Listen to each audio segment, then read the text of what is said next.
Muy bienvenidos, queridos amigos, bienvenidos a esta nueva reunión, a este nuevo momento que tenemos, en donde nos podemos reunir, nos podemos congregar, podemos disfrutar de estos preciosos momentos que Dios nos regala. Un nuevo día nos ha regalado, un nuevo momento en que podemos compartir, no solo de la unión de entre los hermanos, sino también compartir su preciosa palabra. Vamos a comenzar esta reunión de oración de la mejor manera, que es con una oración. Hemos de encomendar a Dios esta reunión y a continuación hemos de entonar algunos cánticos. Oremos, queridos hermanos, y sean todos muy bienvenidos a esta reunión. Padre bendito que estás en los cielos, te damos las gracias por este dulce y rico momento que podemos disfrutar. Gracias porque tú nos permites poder reunirnos a través de este medio. Podemos reunirnos para escuchar tu palabra. No solo para eso, sino también para encomendar a tu iglesia en este lugar. Encomendar a tu iglesia en toda La Plata y en toda la Argentina y en todo el mundo. Padre, te damos las gracias porque tú nos permites en este momento elevar las peticiones y las necesidades de tu pueblo en este lugar. Gracias por todas las cosas que tú nos das. Nos das más de lo que nosotros merecemos. Gracias, Padre, por estos momentos. Bendice a cada amigo, a cada hermano que nos está viendo a través de este canal, para que tú lo guíes y lo prosperes de lo alto. Te pedimos que tú guíes nuestros caminos, Señor, en tu santa y divina palabra. Gracias, Padre amado, por todo el nombre de Cristo Jesús. Amén.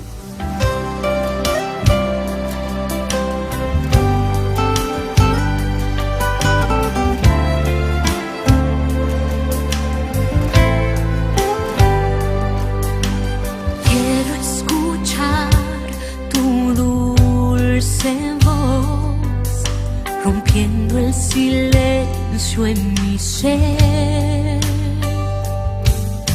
sé que me haría estremecer, me haría llorar o reír.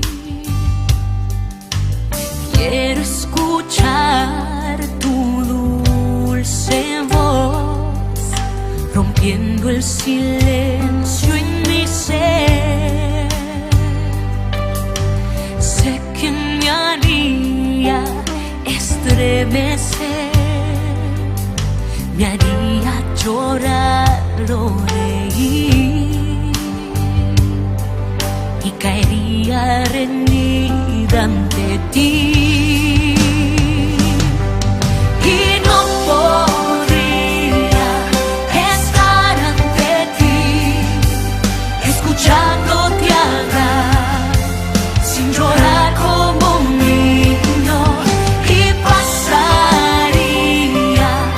el tiempo así, sin querer nada más que escucharte hablar.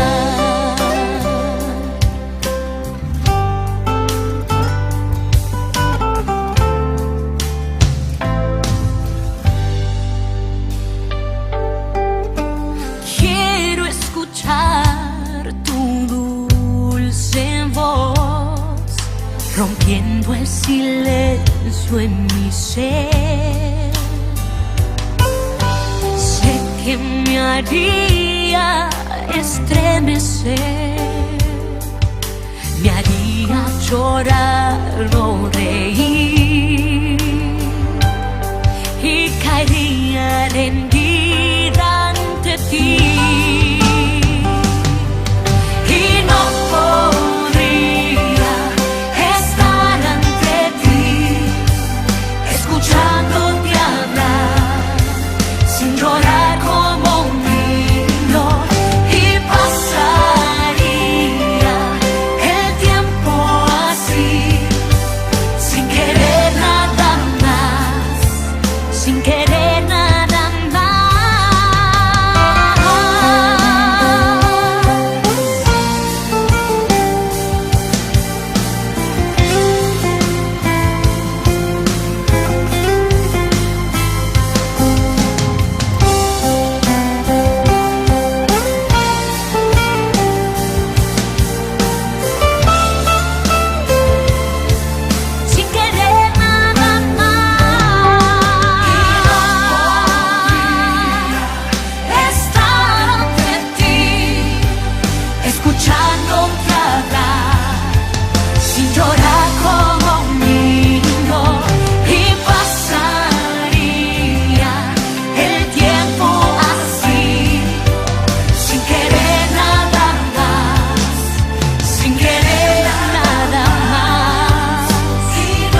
Bien, queridos amigos, vamos a tener un nuevo momento de oración antes de que nuestro hermano tengan bien en dirigirnos a Dios a través de su palabra, que vamos a encomendar a Dios estos momentos. Oremos. Padre, que estás en los cielos, gracias te damos nuevamente, amado Dios, por estos momentos que hemos de disfrutar. Y lo hemos de disfrutar gracias a nuestro Señor Jesucristo, gracias a que Él se dio a sí mismo por nosotros. Hoy podemos estar aquí disfrutando estos momentos. Gracias, Padre, por las ricas bendiciones que tú derramas para con tu pueblo. Gracias por todas las cosas que tú nos das, Señor, sin que nosotros te las pidamos. Gracias, Padre, por los hermanos que están del otro lado, que están viendo este momento, están compartiendo con nosotros este momento.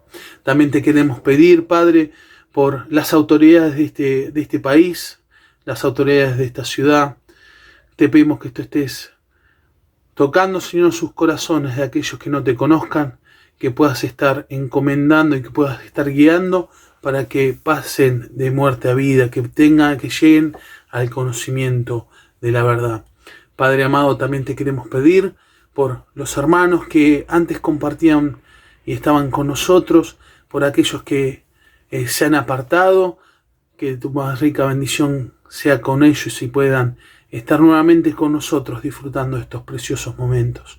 También te queremos pedir por aquellos que están atravesando momentos de enfermedad, para que tu mano de poder, tú eres el médico amado y solo en ti podemos confiar que tú podrás sanar todas aquellas dolencias. Padre, te pedimos también por aquellos enfermos espirituales, para que tú los sanes también y puedan ser reconfortados en ti. Padre, te pedimos por las iglesias de la ciudad de La Plata tu más rica bendición, para que ellas puedan ser prósperas en tu palabra y puedan ser prósperas al distribuirla, al ser que más personas pasen de muerte a vida. Gracias, Padre amado, por estos momentos. Bendice desde lo más alto a nuestro hermano que ha de tener a cargo de la palabra, que esa palabra que tú le has dado sea de ayuda para nosotros. Gracias, Padre amado, por todo, en el nombre de Cristo Jesús, nuestro Señor y Salvador. Amén.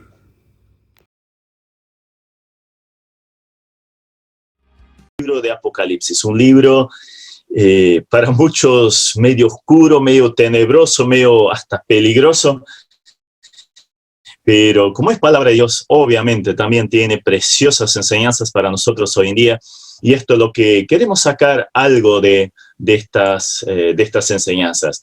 Estamos en la parte de Apocalipsis en la cual el Señor Jesucristo le indica una serie de mensajes a través de Juan, el escritor, a 7 iglesias diferentes que se encontraban en Asia Menor. Y hoy nos toca el mensaje escrito a la iglesia de Tiatira. Es un mensaje muy fuerte.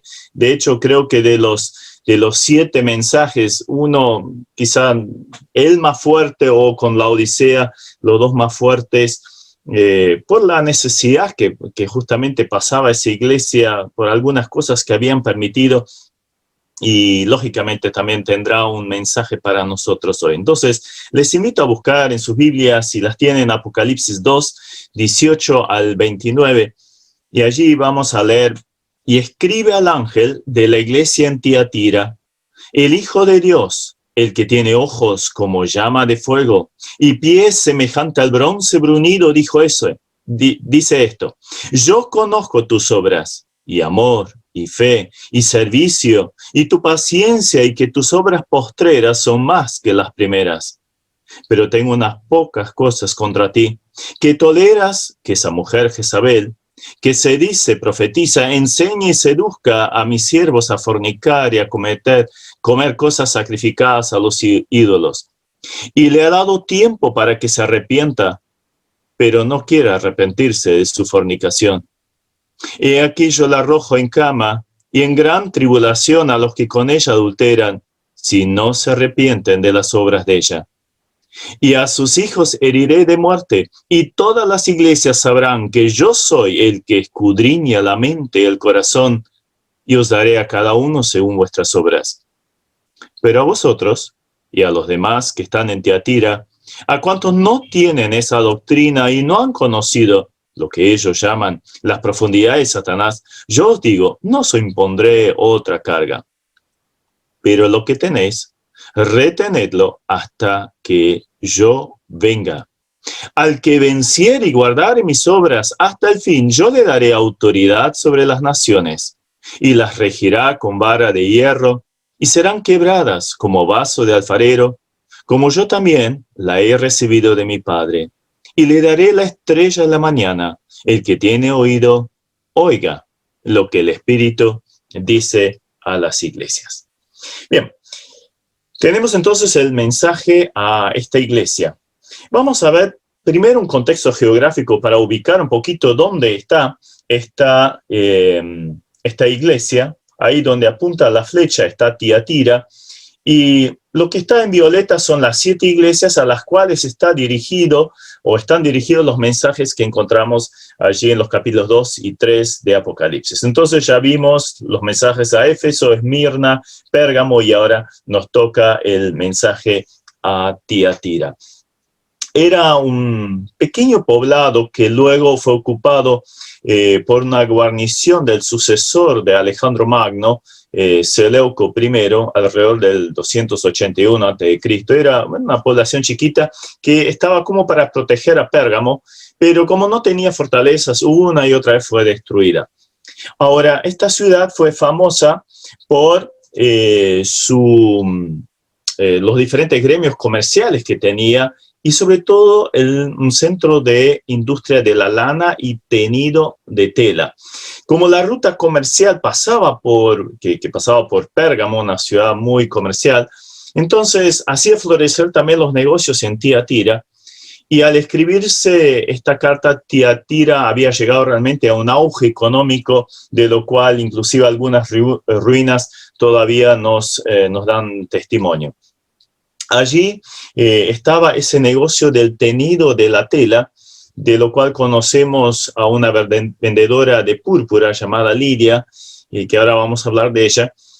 Y esto se conseguía con caracoles que se sacaba del mar Mediterráneo, y apretando esos moluscos salían unas gotitas que le daban ese color tan vistoso a las telas, pero era muy, muy caro la producción de esto, por lo tanto era una tela que solo podían vestir los ricos o los regentes de los pueblos. No era una ciudad religiosa como Pérgamo, pero el peligro provenía, en cuanto a los cristianos, provenía de la adoración a los ídolos que tenía cada gremio. No se podía trabajar ni tener un negocio sin estar en determinado gremio, o sea, una especie de sindicato, pero ese sindicato estaba asociado con una religión, con una deidad pagana, y entonces en cada deidad había que festejarle a ese ídolo, y si no lo hacían, obviamente no podían formar parte del gremio, no podían vender. Entonces era un tema bastante complicado para los cristianos en este tiempo. Pero estas fiestas paganas, en las cuales eran muy perniciosas, porque se acostumbraba sacrificar a estas deidades paganas y estaba asociado con mucha inmoralidad. En cuanto al contexto bíblico, de ahí conocemos entonces a esta mujer Lidia, la negociadora de púrpura, que estaba en Filipo, esta ciudad en Macedonia, en Grecia, esa primera ciudad donde estuvo el apóstol Pablo, donde predicó, y fue la primera mujer que aceptó a Jesucristo como su Salvador. Evidentemente, o muy probablemente, esta mujer estaba de viaje de negocios con su mercadería de púrpura en Europa, y entonces fue el primer fruto del cristianismo en Europa por parte del apóstol Pablo. Habíamos visto que en las diferentes iglesias pueden también simbolizar diferentes etapas de la historia de la iglesia, empezando con el siglo I, llegando inclusive a nuestros días. Y lo que corresponde a la iglesia de Tiatira es como proféticamente mostrando lo que habría de ser el oscurantismo en la Edad Media. La iglesia o el nombre de Tiatira significa olor de sacrificio corrompido, o sacrificio de incienso, pero marcado por algo nefasto. Y justamente fue eso lo que pasó en la Edad Media. Ya después de Constantino, con la asunción del cristianismo como religión oficial del Estado, a través de la fuerza, a través de beneficios. Entonces, el mundo se volvió cristiano, pero esto no fue bueno en sí. Fue un tiempo realmente de oscuridad. Obviamente no es el momento para entrar en detalles, pero fue una época en la cual la palabra de Dios quedó relegada, despreciada, inclusive se prohibía la lectura de la misma, dejándolo solo a un clero, la lectura de la palabra, e incluso en un idioma que el pueblo generalmente no entendía. Esto marcó entonces un tiempo donde lo religioso, entre paréntesis o entre comillas cristiano, estaba marcado por corrupción, por maldad. Es una historia repleta de atropellos, asesinatos, intrigas, engaños, desde la más alta cúpula religiosa. Y en nuestro pasaje justamente habla de una mujer llamada Jezabel, que usurpa el poder que no le corresponde, enseñando y engañando y asociado con un montón de cuestiones de inmoralidad. Y justamente esto lo vemos en lo que se conoce como el cristianismo en la Edad Media. Pero en ese mismo tiempo también, nuestro pasaje lo señala, había algunos que marcaban la diferencia. En medio de esa corrupción desenfrenada también seguía habiendo fieles. Entre ellos queremos destacar a Juan Wycliffe, el que afirmó la autoridad exclusiva de la palabra de Dios, de la Escritura, y tradujo la Biblia del latín al inglés para que la gente en Inglaterra, en Gran Bretaña, pudiera tener la palabra de Dios en su propio idioma. Algo similar hizo más tarde Lutero con el alemán en Alemania.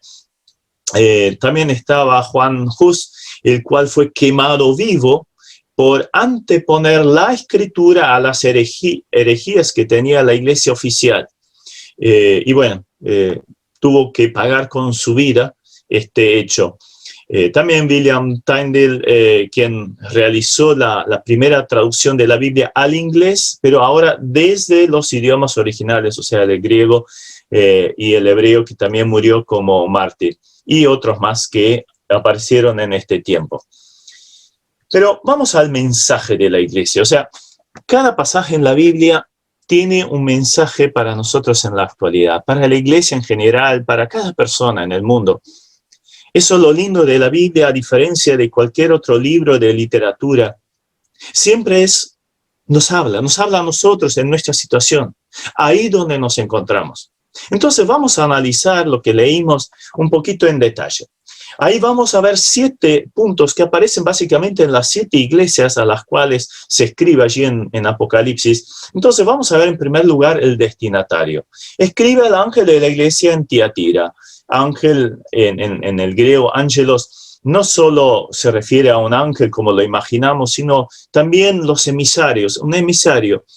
Y probablemente haya sido el líder de la iglesia ahí en Tiatira o la iglesia misma, como emisario de Dios aquí en la tierra para llevar el evangelio, para llevar las buenas nuevas al mundo.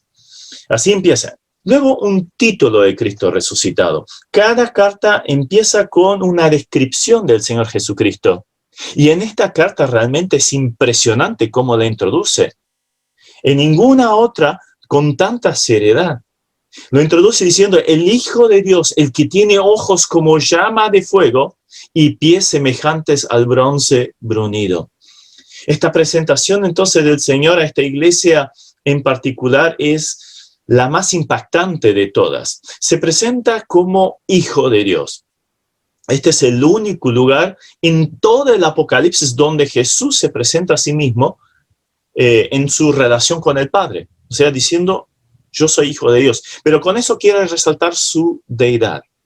De hecho, cada persona, para que realmente pueda ser salva, tiene que reconocer que Jesucristo no es solo un buen maestro, no es solo alguien que en algún momento murió por sus ideales. No, es el Hijo de Dios. Fue lo que dijo Pedro, tú eres Cristo, el Hijo del Dios viviente. A ese testimonio, a esa seguridad, a esa convicción, tiene que llegar cada persona. Pero justamente el hecho de que es el Hijo de Dios también tiene el derecho de ejercer la autoridad y el juicio. Nosotros siempre imaginamos a Jesús, el humilde, el que nació en un pesebre, el que murió abandonado allí en la cruz.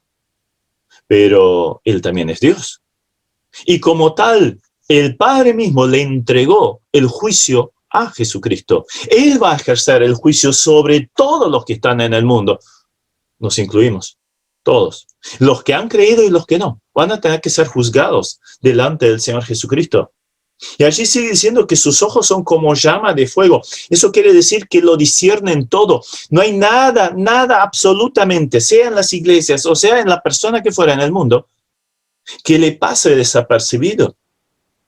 El escritor a los Hebreos describe algo similar en Hebreos 4:13, y no hay cosa creada que no sea manifestada en su presencia. Antes bien, todas las cosas están desnudas y abiertas a los ojos de aquel a quien tenemos que rendir cuenta. O sea, frente al Señor Jesucristo, frente al que vamos a dar cuentas un día, toda nuestra vida está absolutamente abierta. Frente a los demás podemos ocultar cosas, hasta frente a nuestra familia, a nuestros vecinos, compañeros de trabajo, pero frente a Dios, frente a ese Señor que tiene esos ojos de llama, no podemos ocultar nada. ¿Y qué es lo que ve allí? ¿Cómo nos verá el Señor? Nada queda oculto. Eso ya David lo decía en el Salmo 139, los primeros versículos. Muy interesante y cómo me gusta este Salmo. Y por eso lo quiero citar acá. Allí dice: oh Señor, tú me has examinado y conocido. Tú has conocido mi sentarme y mi levantarme. Has entendido desde lejos mis pensamientos. Has escudriñado mi andar y mi reposo, y todos mis caminos te son conocidos. Pues aún no está la palabra en mi lengua, y he aquí, oh Señor, tú la sabes toda. Detrás y delante me rodeaste, sobre mí pusiste tu mano.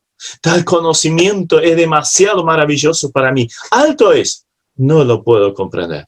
O sea, David quedó extasiado, quedó fascinado frente a la omnisciencia del Señor.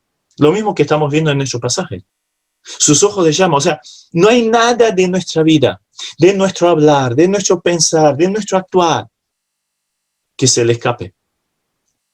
Puede ver el pecado, puede ver nuestra angustia, Él ve nuestra necesidad, Él ve la cantidad de veces que estuvimos frente a la palabra de Dios, frente a una invitación de Dios, y quizás la rechazamos. Él la ve, Él la conoce. Pero por otro lado, conoce la necesidad más interior del ser humano de tener paz, de tener gozo, de tener seguridad de vida eterna. Todos, tarde o temprano, vamos a morir. ¿Y qué será de nuestra vida? Hay una eternidad, pero ahora se decide dónde la habremos de pasar. Bueno, Jesucristo conoce tu necesidad. Y la mayor necesidad del ser humano es la espiritual. Uno puede tener mucho, puede tener dinero, puede tener fama, tener muchos amigos, pasarse de fiesta en fiesta. Pero si no se tiene a Jesús en el corazón, hay un vacío que nada de eso puede llenar. No lo llena el alcohol, no lo llenan las drogas, no lo llena el sexo, no lo llena nada. Ese vacío lo llena Jesucristo nomás. Y Él conoce tu vacío, conoce tu necesidad. Y es como si esos brazos extendidos en la cruz dijeran: venid a mí, todos que estáis trabajados y cargados, yo os haré descansar. O si te alejaste de los caminos de Dios en algún momento de tu vida, es como ese padre que está parado en el camino de la historia del hijo pródigo, esa parábola que contó el Señor Jesucristo. Allí estaba parado el padre de un hijo que lo había abandonado, que se había ido lejos, vivir desenfrenadamente, disfrutar los placeres de este mundo. Pero allí cada tarde estaba en el camino esperando a su hijo. Y cuando lo vio de lejos, salió corriendo a su encuentro, lo abrazó y lo besó. Y eso que venía con una ropa llena de mugre, había estado pastoreando chanchos. Pero lo recibió. El Señor conoce tu situación y te está invitando. Venid a mí, tomad del agua de vida gratuitamente. ¿Tenés necesidad de esa vida plena? ¿Tu vida está seca? Bueno, ven a Jesús, ven a Jesús.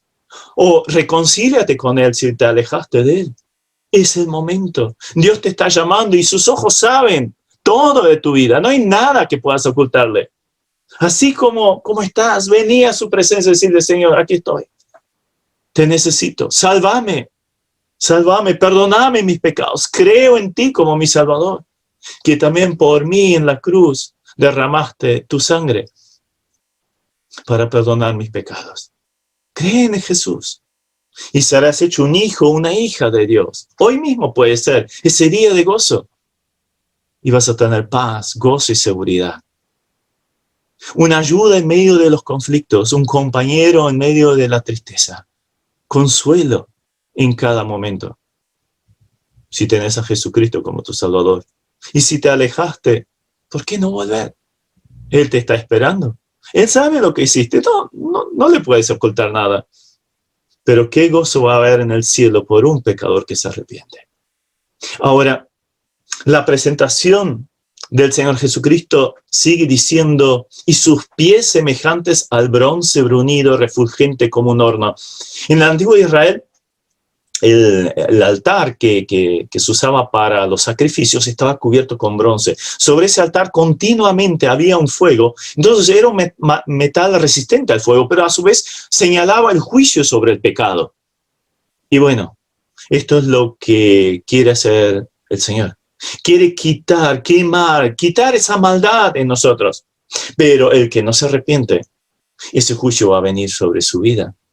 Todo aquello que no exalta al Señor en nuestra vida cotidiana, todo aquello que le causa deshonra en la iglesia local al Señor, es arrollado irremediablemente por ese poderoso paso del Señor. Entonces, esta presentación del Señor realmente casi produce escalofríos. Sin lugar a duda, habrá impactado profundamente en esa iglesia. La iglesia, el creyente en particular, que son indulgentes con el pecado, cuidado. Cuando el Señor algo lo llama pecado y esto no se quita de la vida, el Señor va a tener que juzgar al pecador. Todo tarde o temprano es traído a la luz de la presencia, de esa mirada fulminante del Señor. Pero Él ya murió por nuestros pecados, o sea, si depositamos nuestra culpa en Él, entonces todo esto queda borrado. Él no se acuerda más de esto. Qué bendición sería si acudiéramos a Él para quitar todo aquello que nos sirve. Haremos bien en quitar el pecado de nuestras vidas. También hay un reconocimiento en cuanto a esta iglesia. El Señor empieza resaltando lo positivo en la iglesia. Después va a seguir con lo negativo porque tenía varias cosas negativas para corregir. Pero esto es lo lindo de parte del Señor. Él también ve las cosas que se están haciendo bien. Y resalta allí, en primer lugar, su amor. O sea, lo que en la iglesia de Éfeso, que habíamos visto, la primera iglesia nombrada era una falta. En esta iglesia sí había amor, amor hacia el prójimo, amor hacia Dios. Luego también tenían fe, en el sentido de fidelidad. Los verdaderos cristianos de Tiatira eran confiables, eran fieles, y se destacaron también por su servicio. Es que cuando el creyente tiene amor y es fiel, está sirviendo. Y si no está sirviendo es porque le falta de amor y fidelidad. Así de fácil. Como frutilla del postre, también vemos que tenían paciencia. Paciencia se une a ese precioso cuadro que destaca el Señor. Y ahí la palabra en el original da la idea de resistencia, de aguante alegre o esperanzado, constancia en medio de circunstancias adversas. Claro, ¿de dónde proviene esto? Y es de estar cerca del Señor. Cuando hay amor al Señor, cuando hay servicio, cuando hay fidelidad, entonces también hay un aguante bajo circunstancias adversas. Los cristianos pasamos por necesidad. Los cristianos nos enfermamos, los cristianos perdemos trabajo, los cristianos también perdemos la vida. Pero podemos tener paciencia, aguante, constancia, aún en medio de circunstancias adversas. Y el Señor destaca también que ellos iban aumentando. Las obras postreras son más que las primeras, o sea, en su servicio iban avanzando. O sea, no solo eran algunos que empezaban algo y luego lo dejaban, sino que seguían. Pero a veces justamente eso de hacer muchas cosas visibles, servicio, ayuda mutua y cosas por el estilo, a veces tapa o sirve para tapar una realidad deficiente interior. Y esto era la realidad de esta iglesia. Entonces viene una crítica. Versículo 20. Pero tengo unas pocas cosas contra ti, que toleras que esa mujer Jezabel, que se dice profetiza, enseñe y seduzca a mis siervos a fornicar, a comer cosas sacrificadas a los ídolos. Y le he dado tiempo para que se arrepienta, pero no quiere arrepentirse de su fornicación. Entonces, lo serio de esta iglesia era, a pesar que había un grupo muy fiel, toleraban a una persona que no solo practicaba el pecado, sino que también lo difundía. Era una mujer que tenía gran influencia en esta iglesia, al punto de arrastrar a otros hacia una vida licenciosa, pecaminosa. No importa tanto si su nombre realmente era Jezabel. Quizás sea una alusión a la Jezabel que encontramos en una historia en el Antiguo Testamento.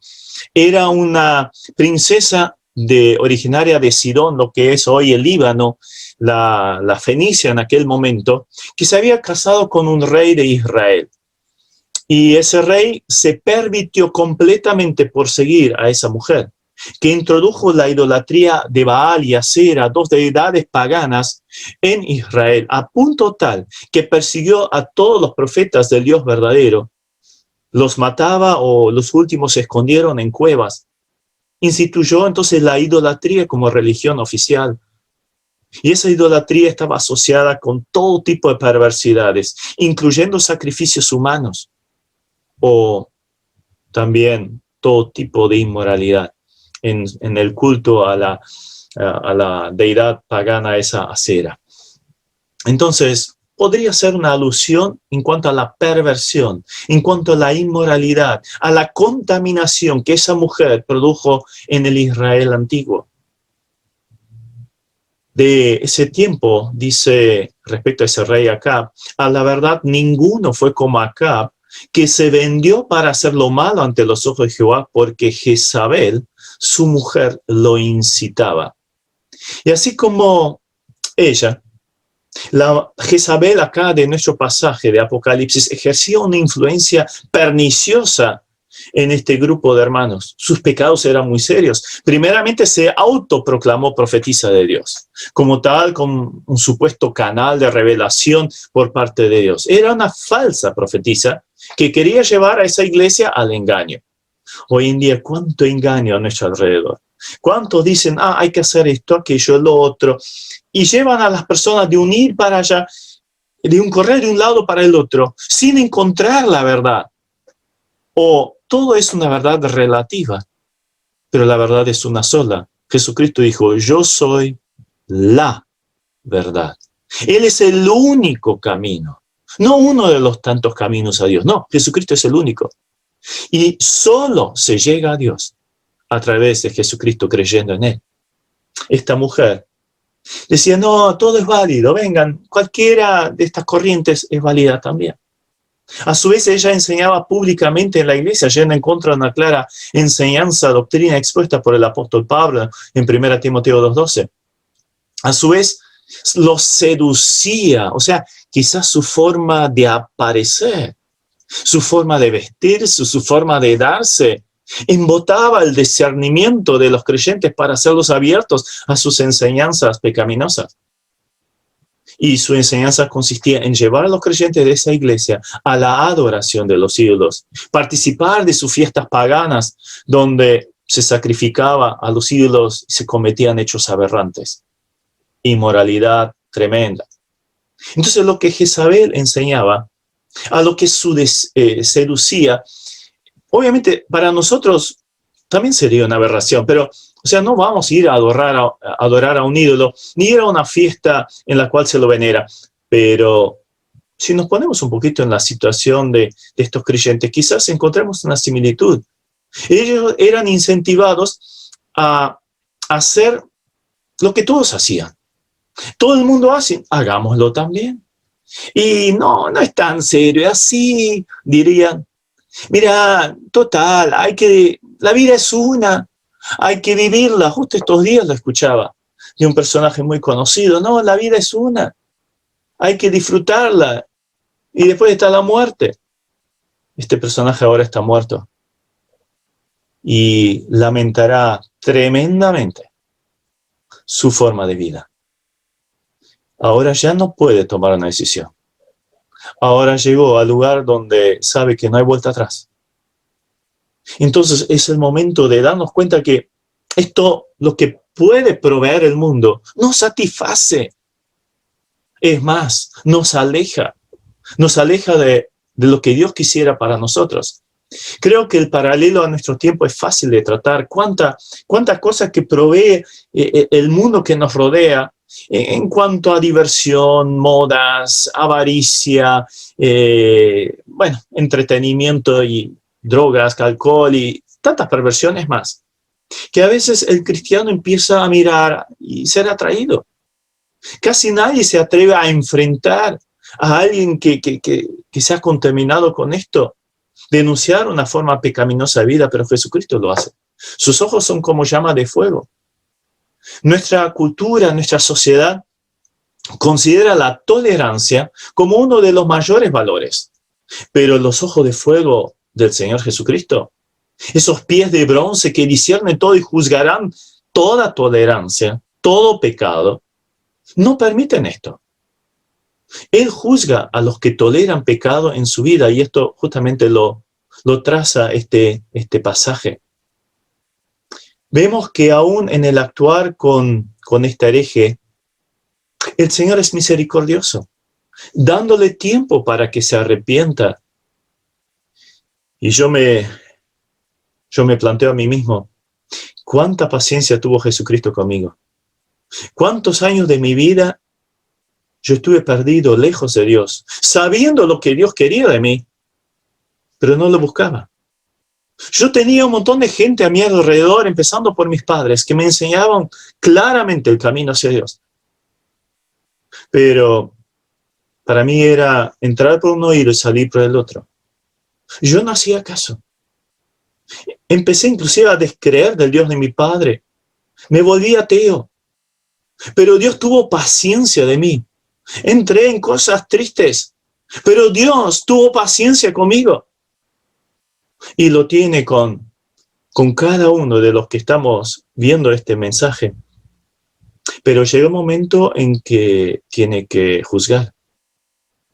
Gracias a Dios, gracias por su misericordia, pude tomar la decisión a tiempo, antes que empezaran los juicios sobre mi vida.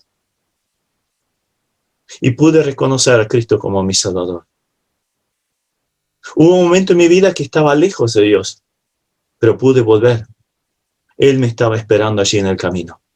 Y eso también puede ser la realidad de tu vida. Pero hay una advertencia. El Señor busca el arrepentimiento, pero también nos señala que cuando hay un endurecimiento constante, llegará indefectiblemente el momento en que habrá un juicio de parte del Señor. Decía el versículo 22, he aquí yo la arrojo en cama, en gran tribulación, y todos los que comparten el pecado con ella, y no se arrepienten. ¿Qué significaba eso? Iba a enfermarse y quizás morir. A los hijos, decía el versículo 23, a sus hijos heriré de muerte. Me hace recordar otro pasaje en 1 Corintios 11, donde justamente resalta esta verdad, que aquellos que constantemente prevalecen en el pecado, que no se arrepienten de su camino lejos de Dios, llegará el momento en que Dios va a actuar. Dios es paciente, miren, Dios es misericordioso, Dios es un Dios de amor. Y ofrece una y otra vez la oportunidad, extiende la mano, pero si la rechazamos, obviamente también va a haber el momento en que tiene que juzgar al pecador no arrepentido, porque Dios no solo es misericordioso, no es solo un Dios de amor, no es solo un Dios de salvación, sino también Él es santo y justo. Esos atributos no los deja de tener. Como decíamos, Jesucristo, sus ojos de llama, lo disciernen todo y van a consumir aquello que es pecaminoso. Entonces, la tribulación espera a aquel que que está lejos de Dios. O a veces Dios hasta permite cosas en la vida para sacudirnos, llamarnos la atención. Y creo que la pandemia, la situación por la cual estamos pasando, es un sacudón a la humanidad, pero ¿no se dan cuenta que están lejos de mí? Yo los amo, yo quiero que tengan la vida en plenitud, pero ustedes una y otra vez me rechazaron. Quieren vivir sus vidas a su antojo. Vengan a mí, vengan a mí. Un llamado de atención fenomenal. Ahora, ¿cuál sería el efecto de este juicio? Todas las iglesias sabrán que yo soy el que escudriño la mente y el corazón. Y os daré a cada uno según vuestras obras. O sea, vemos la seriedad que tiene la tolerancia del pecado en el creyente y en la iglesia o en la persona cualquiera. Todas las iglesias serían impactadas por el actuar de Dios y lo asociarían con el pecado tolerado. Pero aún en el juicio, el Señor es justo porque cada uno recibiría de acuerdo a sus obras. Obviamente hay algunos, un Hitler va a tener una condenación y una buena persona que siempre hizo el bien a la sociedad, pero nunca recibió a Cristo como su Salvador, porque nunca dijo, yo no necesito un Salvador porque estoy bien así. No van a tener la misma seriedad en cuanto al juicio, pero van a terminar en el mismo lugar. La Biblia lo dice claramente, hay dos caminos y hay dos metas. Uno es el cielo, otro es el infierno. No hay término medio. Y la decisión se toma ahora. El que tiene a Cristo en su vida gozará de la gloria celestial, donde será premiado de acuerdo a sus obras también. Pero en la condenación serán juzgados de acuerdo a sus obras, pero estarán en la condenación, separados eternamente del Señor. Por lo tanto, sea el pecado que fuere, no lo toleremos más en nuestra vida. Si nos advierten, oigamos la voz, porque siempre será para nuestro bien. Ahora, a pesar de la triste realidad de esta iglesia, el Señor siempre tiene un remanente de fieles. Esto se ve justamente en esta iglesia, y ahí dice en el versículo 24, pero a vosotros y a los demás que están en Tiatira, a cuantos no tienen esta doctrina, o sea, hay algunos que no seguían esa enseñanza, no les impondré otra carga. Después de la seria exhortación, hay una palabra de ánimo para aquellos que en medio de la corrupción generalizada, que sufren bajo esas circunstancias, se mantuvieron fieles. No siguieron esa doctrina, ni profundizaron en las cosas de Satanás. Y en aquel entonces empezó a surgir la idea de que con el cuerpo se podía hacer lo que se quería, porque total, el espíritu luego iba a Dios. Entonces, con el cuerpo puedo hacer lo que se me dé la gana. Creían que podían tener la libertad de meterse hasta en cuestiones satánicos e igual seguir adorando a Dios. No, esto no va, esto no funciona. No podemos servir a Dios y al diablo. Ahora, aquellos que se mantenían fieles en medio de tanta tentación y corrupción, les dice que no impondría otra carga. Ya la carga de mantenerse puro en medio de la idolatría e inmoralidad era carga suficiente. Pero los anima el Señor, les dice, lo que tenéis, retenedlo hasta que yo venga. Vivimos en un mundo marcado por el pecado, en todas las formas, en todas las esferas, corrupción, engaño, delincuencia, inseguridad, fraudes, estafas, corrupción, tantas cosas tristes. Es prender un noticiero, leer un portal o ver nuestra sociedad lo que nos pasa a nosotros mismos. El que quiere mantenerse fiel en esto, obviamente dependiendo absolutamente del Señor, relacionado profundamente con Él, viviendo una vida cercana a Él, va a tener esa palabra de ánimo de parte del Señor. Estoy al lado tuyo. No te desampararé, no te dejaré. Estoy contigo y voy a venir pronto. ¡Qué palabra de ánimo! Estamos viviendo en un mundo que realmente se está preparando para su clímax de maldad con la venida del anticristo. Pero antes de eso viene Jesucristo. Hermanos, eso nos puede llenar de esperanza, de gozo. Y todo aquel que todavía no tiene a Cristo, mira, nos gustaría que tuvieras esa misma esperanza. Pase lo que pase, Jesucristo viene pronto a buscar a los suyos y vamos a estar para siempre con Él. ¿No quisieras tener ese gozo, esa esperanza, esa expectativa? El Señor viene pronto. Vivamos entonces para Cristo. Esta carta también tiene una promesa. Al que venciere y guardare mis obras hasta el fin, yo le daré autoridad sobre las naciones y las regirá con vara de hierro. Serán quebradas como vaso de alfarero, como yo también la he recibido de mi Padre, y le daré la estrella de la mañana. Todo cristiano es un verdadero vencedor. Todos los que atesoran, valoran las obras del Señor hasta la venida de Jesucristo serán recompensados. ¿Con qué? Con el privilegio de reinar con Jesucristo. Es fascinante observar esto. Estos fieles recibirán del Señor la estrella de la mañana, dice allí. Algunos piensan que es una referencia al brillo, la gloria de los fieles en la eternidad, como lo describía el profeta Daniel en Daniel 12:3. Puede ser, y muy probablemente sea parte de esto también. Pero en Apocalipsis 22:16, la estrella es una alusión a Jesucristo mismo. O sea, nuestra identificación con Jesucristo será plena cuando lo veamos cara a cara, cuando estemos en la presencia de aquel que murió por nosotros, veamos las marcas en sus manos, podamos mirar este rostro que tanto nos amó, que entregó su vida por nosotros. Cuando seamos uno con Él en plenitud, qué gozo habrá allí, qué gozo. Y eso es lo que espera a cada creyente en Cristo. ¿Tienes esa esperanza? Si no la tenés, estás a una oración, a una decisión de tenerlo. Y termina esta preciosa carta con una exhortación. El que tiene oído, oiga lo que el Espíritu dice a las iglesias. Creo que los que estamos aquí tenemos oído, podemos escuchar. Entonces, ¿qué vamos a hacer con esta realmente seria exhortación de parte del Señor Jesucristo? La gente de este momento en el cual se escribió esa carta, tenían la decisión de obedecer o desobedecer, de hacer caso a este llamado de atención o rechazarlo. Hoy sigue exactamente lo mismo. La Biblia dice, el Señor dice, el que tiene al Hijo, o sea, el que tiene a Jesucristo, tiene la vida eterna, la vida plena. Pero el que rehúsa creer en el Hijo de Dios, la ira de Dios está sobre él, no tiene la vida. Viene a condenación.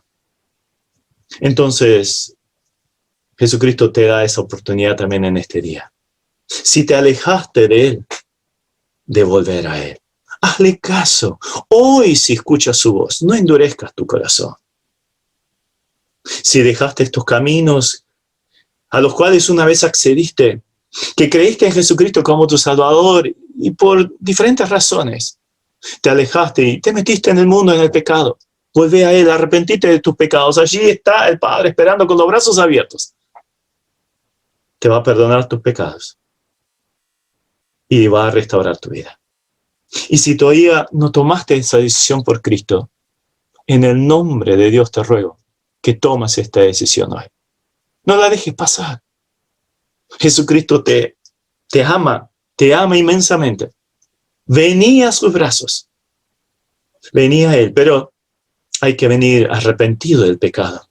El pecado es todo aquello que nos separa de Dios, y aún nuestras buenas obras están marcadas por el pecado. O sea, somos pecadores ya por naturaleza. Decir, Señor, estoy mal. Me arrepiento de mis pecados y te recibo como mi Salvador. Creo que Jesús murió también por mí allí en la cruz y lo acepto en mi vida. Así es sencillo. No es nada mágico, pero es una decisión que me gustaría, te invito que la tomes, y Jesucristo te está invitando. También hay una recompensa a todos aquellos que aman la venida de Cristo, y Jesucristo está por venir. Hay que decidir vivir en obediencia. Él viene pronto. Me gustaría terminar con una oración, y si todavía no tienes a Cristo en tu corazón y quisieras recibirlo, creer realmente en Él, que pueda haber un cambio radical de estar perdido a ser salvo, a tener una vida vacía, seca, constantemente en la búsqueda de algo que satisfaga por una vida plena. Entonces ven a Cristo y dile así: Señor, te necesito. Soy pecador y me arrepiento de todos mis pecados. Estos pecados me separan de ti. Pero Jesucristo vino a este mundo. Murió en mi lugar en la cruz. Creo en Él y lo recibo como mi Salvador. Entra en mi vida, Jesús. Sálvame. Amén. Si hiciste esta oración, hablando con la persona que te invitó, comunícate con nosotros. Serás recibido en la familia de Dios. Eres un hijo o una hija de Dios. Los que están lejos, que vuelvan arrepentidos y Dios empieza de vuelta. Y los que andamos en los caminos de Él, que sea una advertencia para andar en fidelidad en este camino que no es fácil, pero contamos con su presencia de aquel que viene pronto a buscarnos. Amén. Queridos amigos, hemos llegado y estamos llegando al final de esta reunión, de este precioso momento que Dios nos ha regalado. Hemos de compartir nuevamente, después de la oración final, un momento de alabanza para ya despedirnos. Que Dios los bendiga grandemente a todos ustedes, a cada uno de los hermanos y amigos que nos están observando, para que Dios los guíe de lo alto. Y aquellos que puedan abrir sus corazones, aquellos que no lo conozcan, puedan abrir sus vidas para que Dios los cambie. Gracias a cada uno de ustedes. Hemos de tener una oración final y ya para terminar. Acuérdense que nos reencontraremos nuevamente el día domingo en la reunión de predicación. Vamos a orar para finalizar la reunión. Oremos. Gracias, amado Padre, por estos momentos. Gracias, amado Dios, por la palabra que tú nos has traído a través del hermano. Gracias por todas las cosas, por todo lo que tú haces y has hecho por nosotros. Gracias, Señor, que podamos estar firmes en tus caminos, que podamos reencontrarnos nuevamente el domingo para seguir escuchando de ti, para seguir firmes en los caminos que tú deseas de nosotros. Bendice al hermano, bendice a cada uno de los amigos que están del otro lado y a los hermanos también, para que tú los bendigas de lo alto. Gracias, Señor, por todo en el nombre de Cristo Jesús. Amén.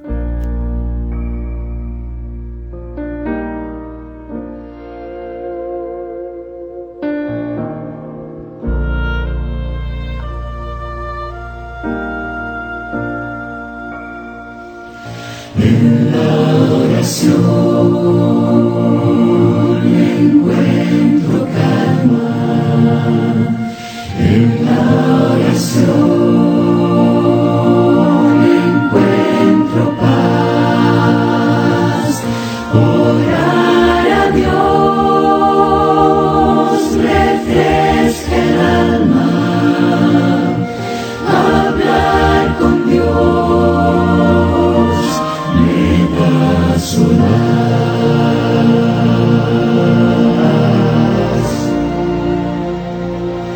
Hablar con Dios, qué privilegio, abrir mi alma al Creador,